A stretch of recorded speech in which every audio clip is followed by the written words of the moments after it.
Hi, I'm Miley Oye, and I work with Google Search. I'd like to share advice to help you hire a useful SEO and prevent hiring a bad SEO, one who you might pay a lot of money without positive results, or even worse, one who implements shady practices on your website that result in a reduction in search rankings. SEO stands for Search Engine Optimization. To some, SEO seems like black magic. Having worked with Google Search for over a decade, what I've learned is that first, it's not black magic, and second, if you want long-term success, there aren't any quick magical tricks that an SEO will provide so that your site ranks number one.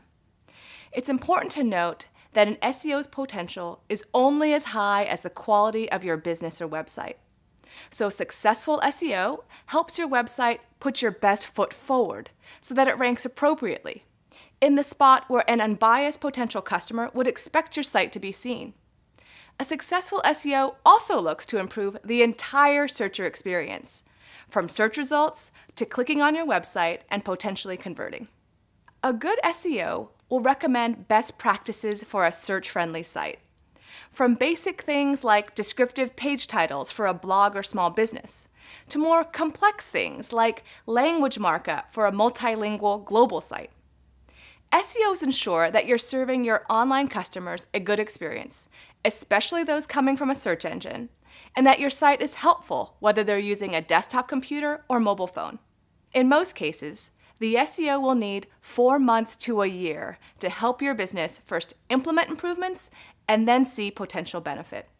My strongest advice when working with an SEO is to request that they corroborate their recommendation with a documented statement from Google, either in a Help Center article, video, or Google a response in a forum that supports both, 1, the SEO's description of the issue that needs to be improved to help with ranking, and 2, the approach they prescribe to accomplishing this task.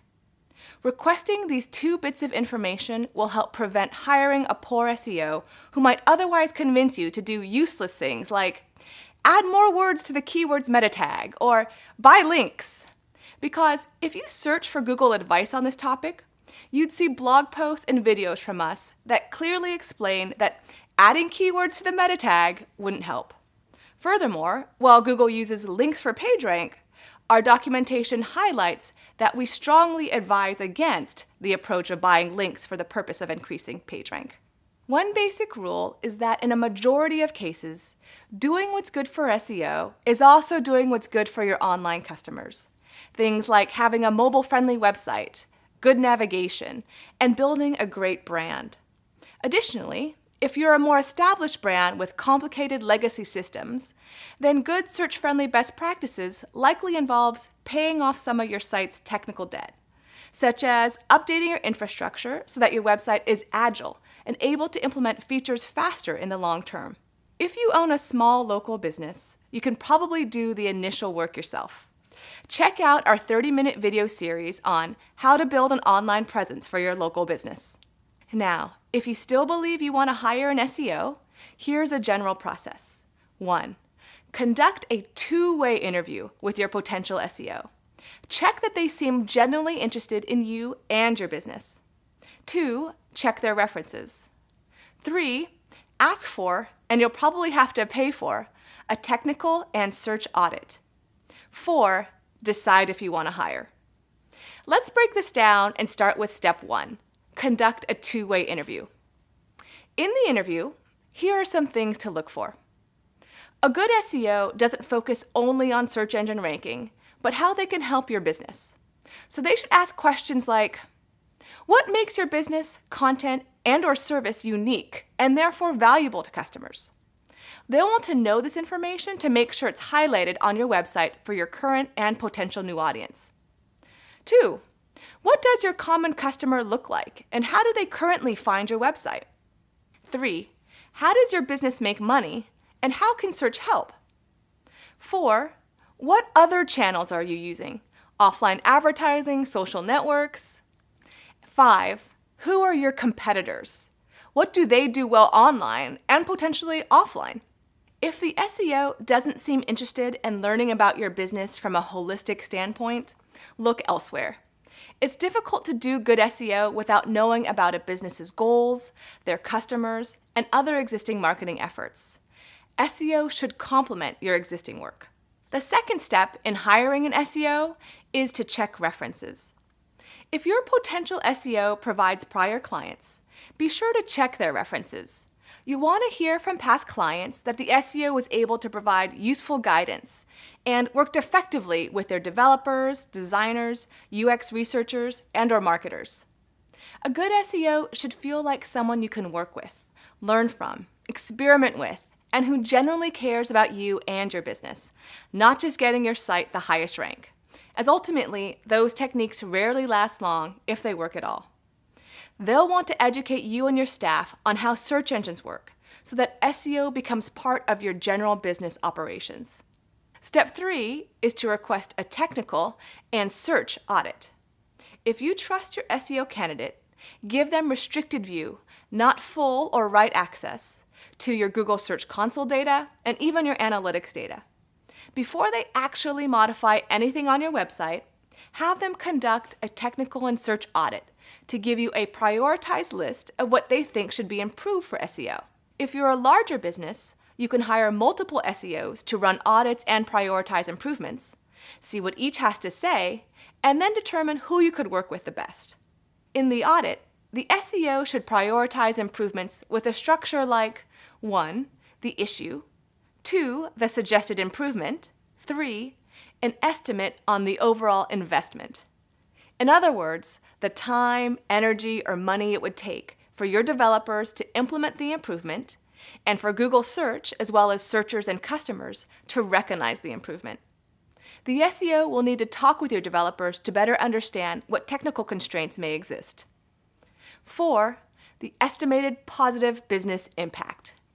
The impact might be a ranking improvement that will lead to more visitors and conversions, or perhaps the positive impact comes from a back-end change that cleans up your site and helps your brand be more agile in the future. 5. A plan of how to iterate and improve on the implementation, or perhaps how to experiment and fail fast should the results not meet expectations. That covers the structure of the technical and search audit. Now let's talk about each of these audits individually. In the technical audit, your SEO should be able to review your site for issues related to internal linking, crawlability, URL parameters, server connectivity, and response codes, to name some.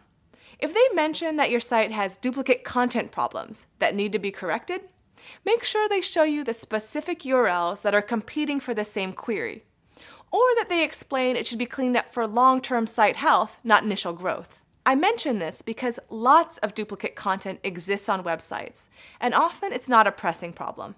In the search audit, your potential SEO will likely break down your search queries into categories, like branded and unbranded terms. Branded terms are those with your business or website's name, like a search for Gmail is a branded term, while the search for email is an unbranded or general keyword. An SEO should make sure that for branded queries, such as Gmail, your website is providing a great experience that allows customers who know your brand or website to easily find exactly what they need and potentially convert. They might recommend improvements that help the entire searcher experience, from what the searcher sees in search results to when they click on a result and use your website. For unbranded queries, an SEO can help you better make sense of the online competitive landscape. They can tell you things like, here are the types of queries it would make sense for your business to rank, but here's what your competition has done and why I think they rank where they do. For instance, perhaps your competition has great reviews, really shareable content, or they run a highly reputable site. An SEO will provide recommendations for how to improve ranking for these queries and the entire searcher experience. They'll introduce ideas like, update obsolete content.